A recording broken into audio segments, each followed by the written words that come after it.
হাসতে সাদা লম্বিত বাড়ি পাত্র আমার গৌর সুন্দর যখন সন্ন্যাসী হয়েছিলেন জলের পাত্র অর্থাৎ কমণ্ডল ধরেছিলেন প্রভু আমার।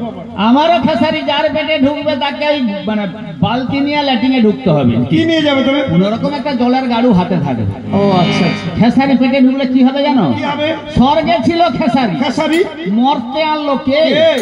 গড় গড়ি তোর খেসারিকে কাছা খুলে দিয়ে। এটা বুঝতে পারনি আমার বুঝে। আগের যুগে অনুষ্ঠান হলে 100 জন একটা অনুষ্ঠান হলে আপাতত 3 থেকে 4 কিলো মুগের ডাল লাগতো। তার আগে খেসারি ডাল খেত। কি ডাল খেত মানুষ? এখন 100 জনের অনুষ্ঠান হলে 1 কিলো ডাল করলে তাও হাফ বালতি বেড়ে যাবে। বলে ডাল নেব না কেন বলেন দেখি? কেন?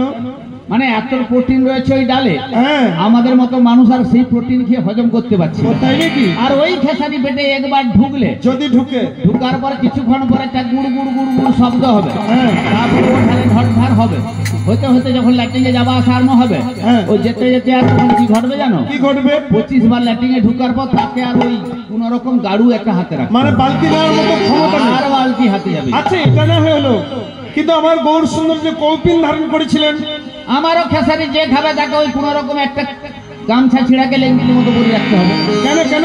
আরে বারে বারে ল্যাট্রিন গেলে সে কত 10 হাত কাপড় পাল্টাবে, ওই জন্য কোন রকম লজ্জা থেকে থাকে।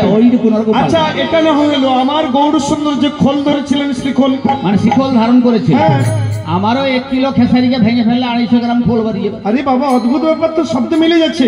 কিন্তু আমার গৌর সুন্দর যে ত্রিভঙ্গম, আমার গোড়া 3টি বাঁক, আমারও খেসারি 3টি কোণ ছাড়া 4টি কোণ নাই, তাই নাকি? কিন্তু আমার গৌর সুন্দর যে পিতবর্ণ, এর বেলায় কি হবে? মানে পিতবর্ণ, পিতবর্ণ আমারও খেসারি ভাঙলে পিতবর্ণ ছাড়া অন্য বর্ণ নাই। দেখুন বাবা, আপনাকে একটা কথা বলবো, কি?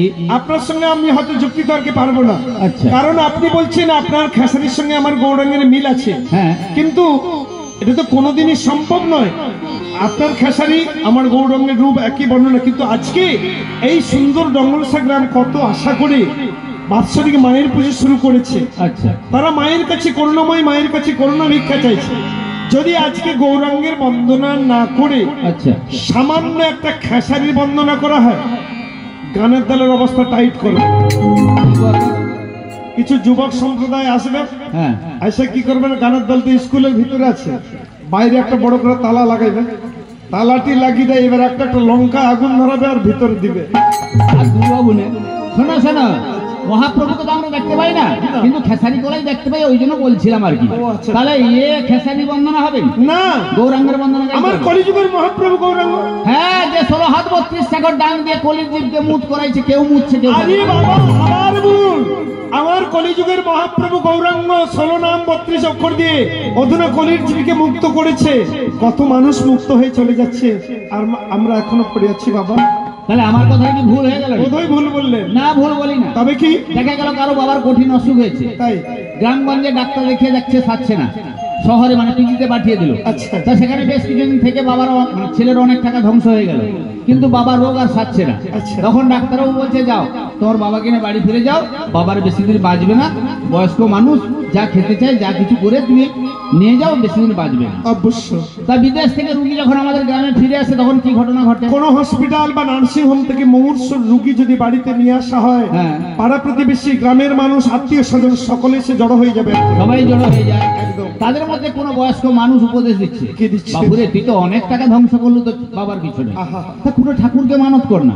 যেমন ছেলেটা ভাবলো আমি যদি শীতলা মায়ের মানত করি, একটা ঝোলনের ব্যবস্থা আছে, আত্মীয় বন্ধু বান্ধব ডাকতে হবে, কালী মাকে মানে মানত করে তার একটা বিরাট খরচ আছে। অবশ্য আছে। ছেলেটা কি করলো জানো? কি করলো? একটি পাঠককে ডেকে এনে তার বাবা শিয়রে বসে 3 দিন ভাগবত শ্রবণ করালো, আর 2টি বাহু তোলে এক মনে এক ধ্যানে ডেকেছিল, হে মহাপ্রভু, আমার বাবা যদি রোগমুক্ত হয়ে যায়, আমি প্লাস্টিকের বাতাসা নোট দেবো। প্রভু গো, দেখা গেল কি জানো, সেই এক মনে এক চিত্তে জাগার জন্য তার বাবা ধীরে ধীরে রোগ থেকে মুক্তি হতে শুরু করলো। তাই আমি বলছি, এক মনে এক ধ্যানে যদি কেউ নাম বলে, সে মুক্ত হতেও পারে আর মুক্তেও পারে। সুন্দর কথা বলেছেন ঠাকুর। আমরা কলিযুগের মানুষ, আমরা গর্ব করি, অহংকার করি, যাই করি না কেন, কিন্তু আমরা মনে করি যে মা বাবার ঋণ আমরা শোধ করে দেবো। কিন্তু পৃথিবীতে কোনো সন্তান নেই যে মা বাবার ঋণ শোধ করবে এবং ভগবানের ঋণ শোধ করবে।